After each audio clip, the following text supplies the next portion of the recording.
ตำรวจน้ำนครพนมจับเจอรุณในขณะที่นำเข้าบุหรี่จากสปลาวเนาะหรือว่านำเข้ายาสูบจากสปลาวโดยการหนีภาษี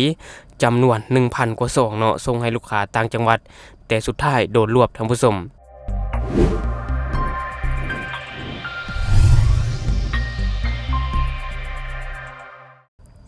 สวัสดีท่านผู้ชมกลับมาพบกับช่อง Talk The New และหัวข้อที่เฮาอยากจะนำเสนอในมื้อนี้เฮาก็จะมาเว้าถึงลาวกับไทยเนาะที่ว่ามีการลักลอบขนส่งหรือว่ามีการหนีภาษีต่างๆเนาะที่มันเกิดขึ้นคือว่า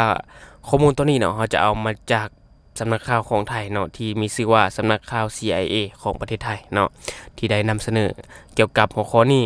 ซึ่งตัวกับเหตุการณ์นี้เนาะก็คือว่าเกิดขึ้นมาได้2มื้อแล้วท่านผู้ชมเนาะที่ว่ามีการขนส่งหรือว่านำเข้าบุหรี่ไฟฟ้าโดยการหนีภาษีโดยการขนส่งผ่านบริษัทเอกชนแห่งหนึ่งท่านผู้ชมซึ่งเนื้อในข่าวที่ทางสำนักข่าว CIA ของประเทศไทยเขาได้เขียนเอาไว้นั่นนี่เนาะพันตำรวจเอกอดิศักดิ์มีสินกองบังคับการตำรวจนำได้รับแจ้งเบาะแสว่าจะมีการลักลอบขนส่งบุหรี่จากต่างประเทศที่บ่ได้เสียภาษีผ่านบริษัทเอกชนในพื้นที่อำเภอท่าพนมจังหวัดท่าพนมเนาะจึงสั่งให้เจ้าหน้าที่ตำรวจนำเนาะสถานีตำรวจนำท่าพนมร่วมกับชุดสืบสวนสพท่าพนมและสัมภามิตรพื้นที่นครพนมสาขาท่าพนมเข้าทำการสืบสวนและเฝ้าสังเกตการณ์จนกระทั่งพบนางสาวอรุณอายุ41ปีสาวบ้านหมู่ที่6กำลังนำกล่องพัสดุต้องสงสัยส่งกับบริษัทขนส่งเอกชนในตำบลธาตุพนมเจ้าหน้าที่จึงได้ขอเปิดกล่องพบว่าภายในบรรจุบุหรี่ต่างประเทศที่ผลิตในสปลาวจำนวนหลายโดยมีการระบุชื่อและที่อยู่ลูกค้าในหลายจังหวัดอาทินครราชสีมาสกลนครชลบุรีปทุมธานีและสมุทรสาครเนาะอันนี้คือรายชื่อที่จะส่งไปให้ลูกค้าในหลายๆจังหวัดท่านผู้ชมเนาะซึ่งเจ้าหน้าที่ก็ได้ทำการตรวจยึดของกลางรวม16รายการประกอบมีบุหรี่ต่างประเทศ 1,040 ซอง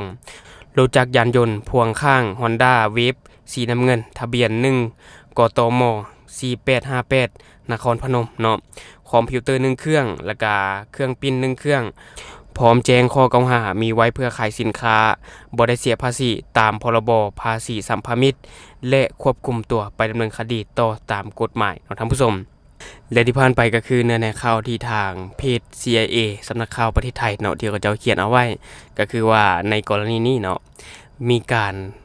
ขนส่งบุหรี่โดยการหนีภาษีเนาะแต่บ่ฮู้ว่าในข้อกฎหมายแล้วถ้าว่าเฮา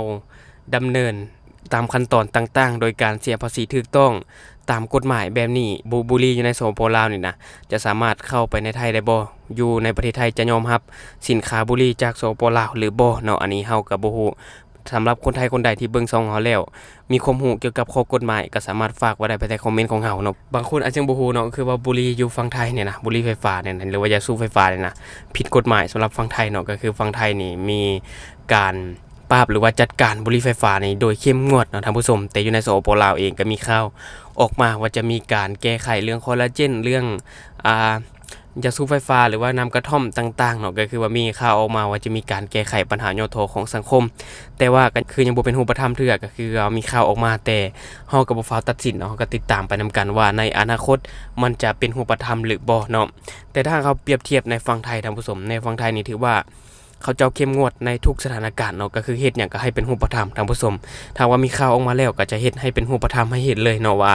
สิ่งที่เว้ามามันบ่ได้เว้าแค่ลมปากเนาะก็คือสามารถเฮ็ดให้อย่างเป็นรูปธรรมเนาะอย่างเช่นบุหรี่ไฟฟ้าเนี่ยทางไทยนี่เข้มงวดแท้ๆเนาะเห็นน้อยนึงเขาก็จับได้เนาะอันนี้แท้ถ้าว่าอยู่ในลาวก็คือยังมีการโพสต์ขายตามเฟซหรือว่าตามสื่อโซเชียลอย่างต่างๆเนาะยังมีการโพสต์ขายอยู่แต่ถ้าว่าอยู่ในไทยเนี่ยไปโพสต์ขายแบบนี้อาจจะมีการนำจับตัวหรือว่ามีการนำหาก็เป็นไปได้เนาะอันนี้อยู่ในสำหรับอยู่ฝั่งไทยเนาะท่านผู้ชมก็ถือว่าสมเชยที่ว่ามีการเข้มงวดแต่อยู่ในสปลาวเองเขาก็ติดตามไปนำกันว่ามันจะเป็นแนวใดเนาะและทั้งหมดก็คือข้อมูลเล็กๆน้อยๆที่เขาเก็บมาฝากท่านผู้ชมในมื้อนี้สำหรับท่านผู้ชมคนใดที่กำลังจะเข้าไปไทยต้องศึกษาข้อมูลของฝั่งไทยให้มาดีเนาะศึกษากฎหมายของฝั่งไทยให้ดีอย่างเช่นยาสูบไฟฟ้าเนาะบางคนจับไปอัน1 2อันเพื่อที่จะไปสูบลิ้นนี่นะเนาะอาจจะผิดกฎหมายหรือว่าอาจจะถูกดำเนินคดีอยู่ตามฝั่งไทยก็เป็นไปได้เนาะเพราะว่าอยู่ฝั่งไทยเขาเข้มงวดต่อการ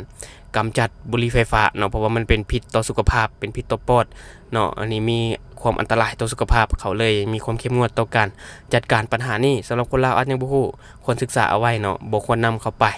และสำหรับท่านใดที่เบิ่งคลิปของเฮามาฮอดปัจจุบันแล้วมีความคิดความเห็นจังใดก็ฝากไว้ได้ภายใต้คอมเมนต์ของเฮาแล้วเฮาจะเข้าไปอ่านแล้วก็ตอบแลกเปลี่ยนประสบการณ์นํกันอย่าลืมเนาะสำหรับท่านผู้ชมคนใดยังบ่ได้กดติดตามช่องก็เข้าไปกดติดตามช่องเพื่อเป็นกำลังใจให้ข้าพเจ้าได้ผลิตคลิปดีๆแบบนี้ออกมาเรื่อยๆเนาะอย่าลืมสนับสนุนกันด้วยการกดติดตามช่องขอขอบใจ